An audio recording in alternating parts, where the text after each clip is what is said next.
Înainte de Paștele Blajinelor, vânzătorii ambulanți au și ei de câștigat. Florile artificiale, coroanele și lumânările se vând ca pâinea caldă. Chiar dacă mai strâng din umeri, cumpărătorii susțin că fără flori nu vor merge la cimitir.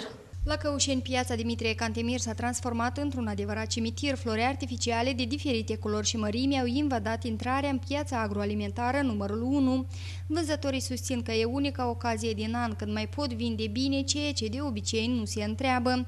Chiar dacă au un asortiment mai variat, comercianții susțin că prețurile au rămas aceleași ca acum un an. Prețurile și le totuși cum au fost și anul trecut și anul ăsta. Diferență nu nimic. La producție tare mult ridică prețul, de așa și-au rămas prețurile. De la 10 lei, 15 și 25, 20, 30, 35, diferite prețuri, până la 100. 50 de lei, ia ca și de 80 de lei și de 100 de lei. Ei cumpără care au bani, dar care n-au bani. Chiar dacă ajung și la 100 de lei, cumpărătorii susțin că nu vor îndrăzni să meargă la cei răposați fără o coroniță. Cumpărăm, e cam scump, dar trebuie de cumpărat. Trebuie de cumpărat. Pentru pensionari este foarte mare. Totuși ne gândim să cumpărăm. Ne gândim.